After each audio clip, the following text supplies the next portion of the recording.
much, Ryan. Thank you very much to all of OptaPro for putting this together. This has been a fantastic experience for me. I don't think I've ever been to an event like this where you kind of have the bloggers here talking about their work to a lot of people within the club. I think it's a brilliant way to organize a conference. I've really enjoyed myself, so thank you very much. I'm also acutely aware that the only thing that stands between you all and the pub is having to listen to me. So I'll try to make this as quick as I possibly can. So part of how I organized this talk was, so I spent 10 years in higher education, with my undergrad and my graduate studies. And all that time I was working on sports performance data, sports analytics, things like that. So I wrote my dissertation on utilizing statistics in sports. I had my own blog, which doesn't exist anymore, but used to be Lock Analytics. And so I was part of this whole academic work realm, this whole blogging realm. And then I took a position with the Miami Dolphins 3 years ago. So I've been there for 3 years now, coming up my 4th season now. And so I kind of organized this talk as if I could go back and talk to myself 3 years ago when I was the academic, when I was the blogger, what would I tell myself about what the next 3 years are going to be like? What would I tell myself about how it's going to be different when I'm actually with a team doing things directly for a team? And specifically, one of the things that I was asked of me to discuss was, within this conference, the presentations that happened, how would I implement them? What's my take on them? From my perspective, from the National Football League. And I'm actually very grateful of that because now I can kind of ride the coattails of 6 presentations that were significantly better than my own, and just talk about the great work everyone else is doing, and go from there. But so I took some notes on that I'll hop out now. So when you see me glancing down my phone, that's what I'm going to do. I'll start with this. Yeah, so before even getting the stuff I prepared to say, I thought Gary started the day off fantastically with something that I really want to talk about, and that's causal inference, cause and effect conclusions. This is something I'm struggling with every day. And you see these things come out that say, for instance, when we rushed the ball 20 plus times, we were 8-0 this last season. And so my coach came to me and said, look at this, we got to be running the ball. Like, if we run the ball, we're going to win. If we run the ball more than 20 times, we're winning this game. And so I kind of have to explain to him, like, when are you going to run the ball, right? When you run the ball, the clock's going faster. You're less likely to turn the ball over. You're less likely to make big plays. So if you're behind, you're probably not going to run the ball a lot, right? Because the clock's going faster, you're not making any explosive plays. If you're ahead, you're going to run the ball a whole lot. You're going to keep that clock moving. You're going to minimize the chance of turnovers. You don't mind the fact that you're not getting explosive plays. So I have to explain that. It's not running that's leading to winning. It's winning that's leading to running. And I think that's something it's hard to grasp for a lot of people.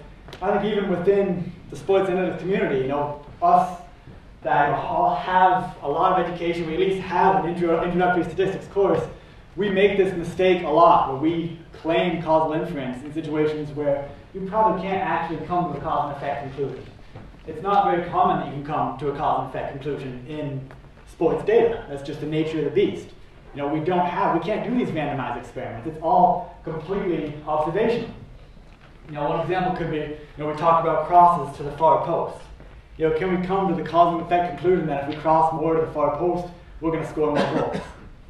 Probably not. But we can claim that crosses to the far post have a higher probability of scoring goals than crosses to the near post in the ones that we've already seen. I think it's a very dangerous thing that we can get into where make cause and effect conclusions when we can't and should not be making cause and effect conclusions. The next thing I wanted to touch on was I've seen a ton of machine learning, decision trees, random forest, principal components analysis, all these fantastic advanced methodologies. And like random forest is a personal favorite of mine. I use the random forest a lot. We use it to estimate win probability. We use it to evaluate 4th down decisions. I don't think I've ever, well actually that's not true. I've uttered the word random forest once to another member of the Miami Dolphins. There's a former GM, and he's no longer the GM anymore, and he still makes fun of me about the time I tried to talk about random forest. I think that kind of highlights what's a major difference between the academic and the blogging community and the individuals that are working with clubs is the focus here tends to be on the methodology. How did you arrive at where you are? I mean, a lot of the posters we've seen, presentations we've seen, the focus tends to be about the methodology. The questions, they tend to be about the methodology. Johannes in particular seems to love these questions about the methodology. And I'm not saying it's a bad thing. I'm saying the methodology is extremely important, and it is what's interesting to us trying to advance the field. But to the individuals within a club, they don't care at all about the methodology that I'm using. All they care about is what are the results and how can they help our team. So I almost never talk about the methodology. Most of the people within the Dolphins organization have no idea how I arrive at the majority of the conclusions that I arrive at. All they care about is that what are the results and what can we use out of them? How can we go forward? So I think that's kind of an interesting disparity that I experienced where when I first came in, I was still way too focused on the methodology, how I was arriving at my results, when I should have been more focused on my results and how can we use them going forward. By the way, if anyone walked in here and saw the title of my talk, is that out of context? That's what you think was out of my mind. I didn't notice that until this morning, actually. But something kind of interesting is kind of what is analytics? And I feel like within teams, this question is pretty common. Here, I think everyone in this room probably has a pretty good grasp on what analytics is. And I wrote just a one sentence, gaining information or insight through the analysis of data. But this can mean a whole lot of different things. I mean, this could mean, and if you look at this, everyone's doing analytics on some level or another. Right? There's no team not using analytics. Even the team, the lowest down, with the least amount of data, the least interest in analyzing that data, they're probably looking at the box score after the game and saying, how did we do this game? Looking at the numbers to get an idea of how they did that game. They're using analytics. What we have to do is kind of take that analytics and keep going further and further and further. Kind of start down here where they're already doing it and just build up and up and up and up. So I'm going to talk what I'm doing with the Dolphins currently, and I'll discuss that briefly. And I'll kind of get into mistakes that I've made in my process. And like I said, this is very broad. These are mistakes I've made. This is what I'm doing with the Dolphins. These might not resonate with everyone in this room. Might be completely off base with what somebody else is doing with a different team. The definition of analytics is extremely broad. The definition of what analytics does for a team is very broad. But for Miami, we look at, I split up into three sections, three broad quadrants. Incorrect, but anyway. Player acquisition, team building, and contract negotiations. This is the player procurement. Who are we getting, how we're building our team, who are we going to get there to put out the field on Sunday. But in football, so I'm going to say soccer for football, and football for American football, I apologize in advance. If I try to bounce back and forth, I'm just going to end up confusing everyone, including myself. So I apologize for that. But in football, once the season gets going, the guys we got are essentially the guys we got. There's a little bit of give or take on the back end, but most of your starters are going to be your starters from the start to the end, aside from injury. So once the season gets going, this part is pretty much done, and it moves on to the coaching, tactics, the game planning aspects. I actually thought it was interesting. I feel like we've seen more presentations about tactics today when I expected to see more presentation about the player procurement process. So I found that quite fascinating. I think I have it a lot easier than any of you guys do in terms of measuring tactics. In football, we've got a play. It's a set play. So every one of our plays is essentially like a set pieces that has a specific outcome. We ran the ball for 3 positive yards, or we ran the ball for -1. Soccer is a free-flowing sport. I feel like for you guys, it's a lot more difficult to even just get to the point where you can start discussing the tactics. I was very impressed with a lot of presentations of things that I don't have to worry about, but they like the K-means clustering to show different types of plays or ways to move the ball down the field. For us, we have the exact play on every play. We don't need anything like that. We can dive right into the tactics using the exact offensive and defensive play columns that are going against each other. That's kind of an interesting difference that I noticed. And this is one I thought I was going to hear a lot more on today, just the sports performance, injury prevention, practice planning side of things. Like I said, when we got the guys, started the season, the guys we're going to get, barring injury. So what we want to be doing is we want to keep these guys on the field. We want to keep our starters on the field. We want them performing at their peak. So in this way, I like to think, analytics in the Dolphins at this point is in all phases of football operations. We're in who we're going to get in the building. We're in how we're going to practice with those guys, how we're going to get the best out of them, and we're in how we're then going to use those guys to win our football games. So this is just, again, image of what we're doing. There's a whole lot else. We don't do anything in the business, the marketing side. There's a whole bunch else you can get into here. But I like to think we try to dabble in everything we can in football operations. One thing I really want to touch on is this analytics. We kind of always have a target on our back, so to speak. And I really like how David touched on this, the analytics versus scouting. This is my personal vendetta. My personal goal is to eliminate that as a statement. I mean, this is tough. You see this all the time: analytics versus scouting, analytics versus traditional coaching, analytics versus traditional, etc. The media loves to hype on this. They love a story of the analysts coming in and changing everything. The analytics is competing with the scouting. And to be fair, we're not completely innocent on this either. I mean, you'll see a lot of papers out there where someone claims that they could do something better than any of the GMs or any of the coaches out there already doing it. You'll see when we talk about fourth down decisions a lot. People will talk about, like what the H is wrong with the NFL coaches. That was literally a headline I saw in somebody's paper, talking about fourth down decisions. And that's not going to help analytics at all. We are not competing with traditional scouting. We are not competing with coaching. We're completely complementary to these things. And we're information. We're not decision making. So we're not. For my scouting report, it shouldn't be the one thing that's going to make a decision on whether or not we take this player. It should just be a complementary piece of information on one of our scouting reports. And no way are they in competition. My scouting report, looking at that, should make him better. And similarly, I'm using his scouting reports on my own reports. So I'm literally using his reports to come up with my own scouting report on this player. So no way am I against what our scouts are doing.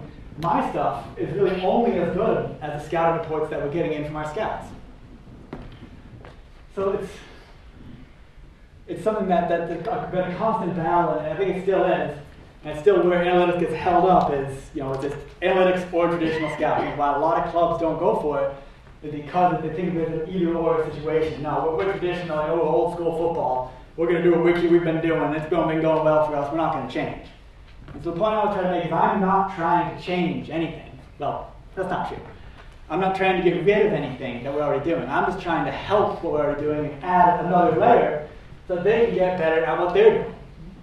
Essentially, my primary role is to make the decision makers better at their job. If I'm not making the decision makers better at their job, I'm useless to the organization. So I'm never bitter when a decision maker makes a decision completely different from what the information that I provided for them. I still provided them that information that hopefully made them better at their job. They went on to make the decision they made, which is fine, but hopefully the information that I provided helped them to arrive at the decision they arrived on. In the role of doing this, I found a lot of things where I made some pretty bad mistakes. The first one was thinking that doing something basic is not good. So basic does not equal bad. And this is it kind of gets drilled the other way in academia, where we're trying to get publications out there. To get my PhD, I had to get 3 papers out there, 3 papers published. So in that case, basic was bad. If I wasn't advancing the field of statistics, that's not helping me in any way. That's not helping me arrive at my goal. But I noticed early on, when I arrived at the Dolphins, I came in too hot. I came in with these, I just finished my paper on using the Random Forest to estimate win probability, and I was all proud of that. So I was talking about ways we could use win probability within the organization. And it turned out it was too abstract of an idea for these people to wrap their heads around right away. Well, they had really never had somebody just doing basic data analysis within the club. So I learned fast that I got to start slower and then build up and up and up so I can get to the point where I can talk about some of the more advanced things that I may be interested in talking about. On top of that, I'd say simple and clever is greater than complicated and brilliant. I think the best example that I have of that is one of my first projects was to evaluate a player. He was just finishing up his third season, so we were about to start contract negotiations with him. And I was just coming out of grad school, I was proud of the stuff that I knew, so I did this linear mixed effect model with a time series component to create a player curve for the amount of receiving yards this player was going to get over the next 5 years of his career. Took it and showed it to our GM at the time. He had no clue where any of that came from. To him, he just saw it. The guy just drew a line on a paper and said, "Here's what his career is going to look like." And so that didn't go over well. So I was kind of upset. So I was really proud of this. But how else can I look at this problem? And instead, I just went back. I looked at the player. I looked at 3 other players that had similar measurables, similar stat lines for the first 3 years of their career. But those players had already finished their careers. So I had out how did those 3 players' careers play out. And then, so based on those 3 players, maybe this is a way this player's career could play out. And so that was probably slightly less accurate than the first model that I used, but that was received fantastically. They thought it was great. We saw this, so it became kind of a staple of what we do if we want to get a future of a player. We try to find some comparable players, see how they play out. It's that simple and clever. There's nothing difficult about that. The only statistical aspect of that really was just the nearest neighbors algorithm I was using to find what constitutes a comparable player. And even that, I usually mix and match a little bit just to get 3 guys that I thought gave us the best story, gave us the best results. Again, the methodology doesn't matter. I can cheat as much as I want with statistics. I literally do them all the time. If my advisor saw me doing them, he would just be shaking his head. I remember one of the first times I was utilizing a Bayesian model, I was trying to think, what prior should I put on this? What's a good prior I can use on here that's very statistically relevant and makes a nice clean model? I was like, what the heck am I doing? No one's going to ever see this model. There's no reason I need to worry about priors or any of that stuff. Unless it helps the results, it doesn't matter at all what prior I put on that. So I ended up essentially just ignoring it and just going with a frequentist approach. Pass charts. Incredibly basic. Easily the thing that has gotten the most recognition for the analytics department within the team. All this is a very basic visual representation of where a specific quarterback we were going to be playing threw the ball. Where filled-in circles complete, open circles incomplete, an X is interception. But we could immediately get out of this. This guy really does not like to throw deep middle. So then we went back, looked back at the previous season, and tried to find the last time that this player threw deep middle. And we turned out like 12 games ago. He threw 3 interceptions, all deep down the middle in that game. Hadn't thrown one deep down the middle since. And so there's nothing statistically interesting about that. That's an incredibly powerful piece of information that we can then go out and give to our coaches. That literally completely changed the game plan for that game. We actually had all our guys wide. We didn't do any cover 3 because we knew we didn't need the person sitting back deep middle. This is an example where you didn't need anything complicated, right? This is a visual representation of throws. That's not always going to be the case. Sometimes you are going to need something complicated. When something is complicated, you want to avoid, if you can, the full explanation. I think the best way I could describe this in presentations earlier was Will's presentation talking about precision passing and things like that. The only part of that presentation that I would have shown to a coach was just the plot that we can make to show a player with precision passing and what actually correlated with success in the Premier League. So all of those details about how you arrive there, that'd be left completely out. That would be on your own. And then just going to speak with him, the only parts I would show was, here's what we show this. These are the things that really matter. Let's find more guys that are good at these 3 things. And maybe if that individual had a little bit of interest, they say, how did you arrive at that? And then just see, as basic as you can, kind of going back at, how did you get there? So a decent example is actually, this conversation literally happened about 2 weeks ago. One of our executives came to me and said, what are the most important positions for success in the National Football League? And so it was probably a 20 or 30 hour project. I did use some decision trees in there, looking at 2 teams went head to head, based on the talent each team had at the position, how could I predict who's going to be the winner? And there's some correlations, some best upside regression at the end of the season, seeing what led to a successful season, what led to wins. So a couple days later, I came back to him. These 5 positions are where I recommend we would spend the majority of resources in the long term, 5 positions listed out. That's literally all I said to him. He said, why? He was curious. They've each held a strong relationship with success each of the last 3 seasons. Maybe, oh yeah, asked specifically about one position. And then here are some successful teams who are strong at the position. Here are some struggling teams who have been weak at that position. So notice this, I never really bring up how I arrived at that conclusion. Because that would just create a long conversation, cause confusion. Well, I actually knew this person pretty well. I know they really like case studies. So I thought, how can I explain this to them in a way that they could best understand? I did all this advanced stuff to get there, but all they're going to care about is seeing these teams were successful, they were strong in position, these teams weren't successful, they were weak at the position. Great, he was happy with that, off and running. That's the best much we can in these 5 positions. Obviously not as extreme as that, but he understood it and he went with it, and from there. That was this individual.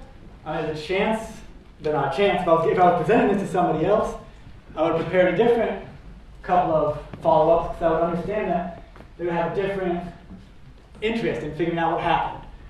Kind of leading to my next point is just study your audience.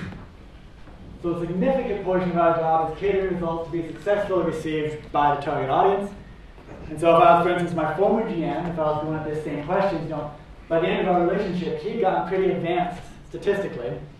I probably would have talked to him a little bit about how I evaluated talent at each position, maybe plotted one of the season's talent compared to wins, kind of see here's talent at this position, here's the wins, so you kind of see that relationship. But with this individual, I knew it would be better with case studies. It's just study your audience, cater your results to the specific person that you're going to be meeting with. And for this, if you're interviewing, I think this is a trivial piece of advice I wish I had where, study, especially if the individual you're going to be interviewing with has talked about analytics in the past, or has talked about how they talk about things, and get ready to present in terms of how they think about analytics and how you think they'll most likely receive a study that you've possibly done.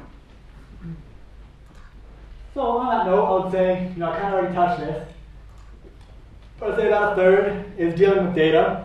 Part of that is data acquisition. Where are we going to get our data from? We get all sorts of third-party vendors coming with various high-quality data, some less high quality. But then you got to manipulate and manage that data, store that data, and get that ready to be analyzed. 33% producing analysis and results. And I'd say the most important 33% is communicating and presenting analysis and results. To me, this is the bread and butter for a sports analyst working with a team. With this is probably bread and butter for doing academic sports analytics. And then I thought last year, Dean Oliver helped on this a lot, which I thought was fantastic. Speak their language and make it your language. Now, Dean said over and over again in his talk last year, when he was doing this presentation, we just talked basketball. He wasn't the numbers guy talking numbers with the coach talking basketball. They were both just talking basketball. And the best way I can maybe talk about this is, for instance, if I was going to talk with a scout about a cornerback. So a cornerback's the guy that covers the wide receiver, tries to disrupt the passing game. We're interested in how this guy plays when he's pressed up to the line of scrimmage, so when he's really getting his hands on the receiver, or when he starts well off the line of scrimmage, so he has to catch up and get to the receiver once the play begins. And I'm not going to go and start spouting off all these statistics based on what this guy does, good or bad, in these various situations. What I'm going to say is, he's got really strong stats in his press pretty much across the board. When he's in off coverage, he struggles against slant routes and crossing patterns up the middle, but when a guy tries to take him deep, he's really good at flipping his hips and running downfield and disrupting the pass game there. There's nothing analytical about that at all. I came to all those conclusions based on analytics, based on studying the data on this player. But when I'm talking, I don't talk about the numbers, I talk about the player. We just talk football. We just talk about the player. Another thing that's highly important is cultivating trust. So I have to cultivate a lot of trust before I get to the point where I can say something such as, these are the 5 positions I recommend we invest a lot of money in the long term. If I just come out and say that before I have any kind of relationship with that person, there's who is this guy, what the heck is he talking about? So first you got to start with very basic things to build up that trust, and once they see that you actually have some stuff, you kind of know what you're talking about, the trust grows and grows and grows, you can start to make more powerful blanket statements. And one of my favorite stories about this one, because it makes me look good, was the head of our scouting actually asked me after the draft to say, all right, so based on where they went and how we liked them, who did your analytics like significantly more than anyone else? And I gave Jordan Howard, a running back out of Indiana. So Jordan Howard got drafted by Chicago in the 5th round. I thought he was a 2nd or 3rd round value. And he went to Chicago, ended up getting 1,200 plus rushing yards, and was the 2nd leading rusher in the NFL this season. So yeah, lucky me, right? That worked out great. But so now he actually came back and said to me that every time you talk now, I'm going to perk up. It's like I had that trust from him now where he realized, all right, there's something to this analytics thing. There's something we can go and we can build off. This quote, you see this all the time. I'm sure all you guys have seen this. I don't believe in analytics. Analytics is like a lamppost to a drunk, great for support but not for illumination. That's a good quote, actually. And this number stuff is a freaking joke. I mean, they're all quotes that I've actually seen. And to me, that's not on the people making those quotes. That's on the analysts that they've read, on the analysts that they've seen. Like, I hope, I'm not saying this for sure, but I hope there's no one in the Miami Dolphins that says, I don't believe in analytics. If there's anyone with the Dolphins that says, I don't believe in analytics, that's not on them, that's on me. It's on me, it's on us to make people believe in this stuff. You know, we know that there's something valuable here. We know there's something that we can help teams. So there shouldn't be anyone out there that doesn't believe in it. And if we can communicate it correctly to everybody, which it's a different story for each person, you hopefully won't see these people that don't believe in analytics. I think a good story there is the hardest coach I've ever had just really did not like this stuff, did not like numbers, did not like having me talk to him about numbers. He would say, you know, you can make the numbers tell you anything that you want. And so finally I just gave in and said, you know, coach, you're right.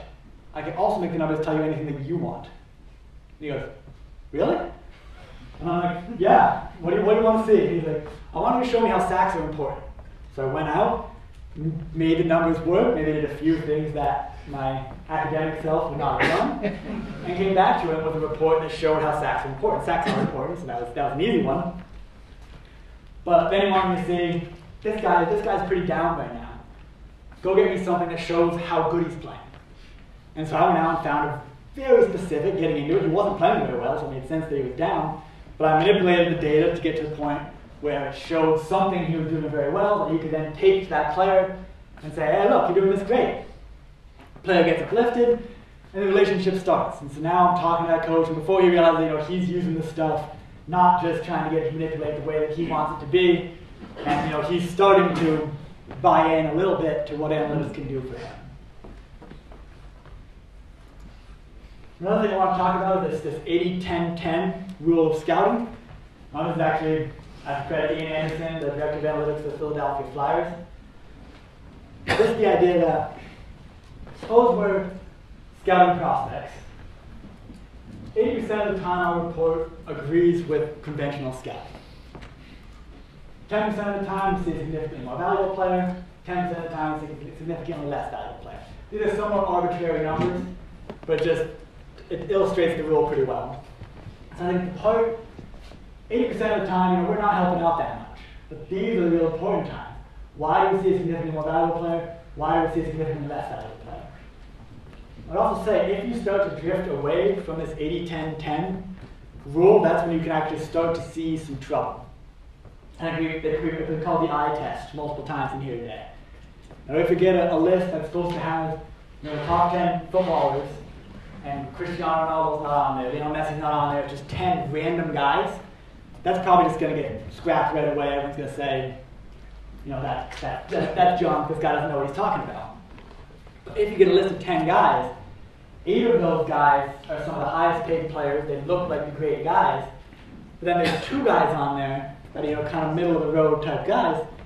People are going to check that out. Like, what's with these 2 guys? What are they doing up here with, you know, all these great players of our time? They'll still give attention to those 2 players. That's the 10% where analytics can help, analytics can be interesting. Another way to talk about this is part of cultivating trust. So if you're scouting a guy, and first time you talk about the report, I like this guy.